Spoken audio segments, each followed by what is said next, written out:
और फिर उसका डर कम होने लगता है। गुल्ली उठकर खड़ा होता है और वहां से भागने लगता है।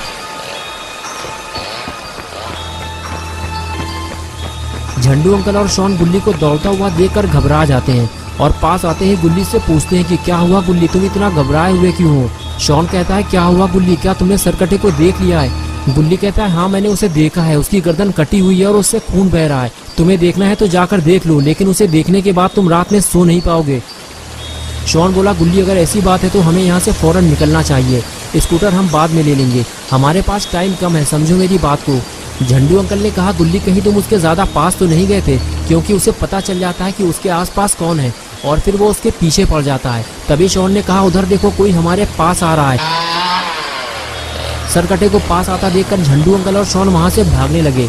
दोनों को भागता देखकर गुल्ली भी वहां से भागने लगा और इस तरह तीनों अपनी जान बचाकर वहां से फरार हो गए। तीनों पर सरकटे का ऐसा खौफ सवार था कि वो बिना रुके लगातार भागते रहे। गुल्ली और शॉन को तो कुछ नहीं हुआ, लेकिन झंडू अंकल कुछ देर बाद भागते भागते गिर पड़े। जल्दी से गुल्ली और शॉन ने अंकल को जमीन से उठाया और कुछ देर आराम करने को कहा। गुल्ली बोला अंकल आप थक चुकी हैं, कुछ देर यहाँ रुककर आराम कर लीजिए।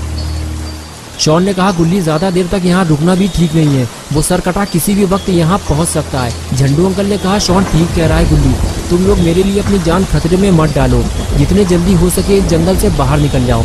मेरे अंदर अब इतनी ताकत नहीं बची कि मैं और दौड़ सकूं।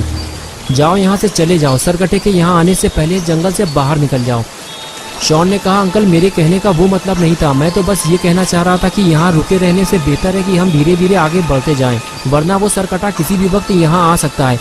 अंकल ने कहा हाँ शॉन मैं समझ सकता हूँ तुम्हारी बात, लेकिन इस वक्त मैं और आगे नहीं जा सकता, मुझे थोड़ा टाइम दो, मैं बहुत थक चुका हूँ। अंकल की बात सुनते ही गुल्ली ने कहा शॉन तुम एक काम करो, उस मोड़ पर जाकर कुछ देर के लिए खड़े हो जाओ, झंडू अंकल को कुछ देर आराम कर लेने दो, जैसे ही सरकटा इधर आता हुआ तुम्हें दिखाई दे मुझे बता देना। गुल्ली की बात मानते हुए शॉन फौरन उस जगह जाकर खड़ा हो गया जहां गुल्ली ने उसे खड़ा होने के लिए बोला था। लेकिन शॉन को बहुत ज्यादा अलर्ट रहने की जरूरत है, जरा सी लापरवाही तीनों के लिए मुसीबत बन सकती है।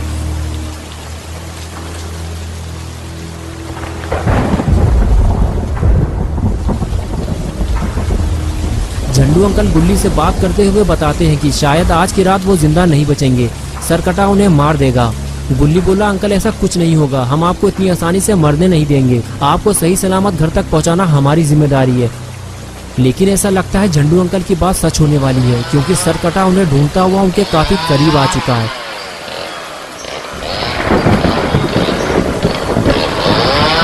लेकिन शॉन दूर से ही सरकटे को आता हुआ देख लेता है और फौरन गुल्ली के पास जाकर उसे अलर्ट कर देता है।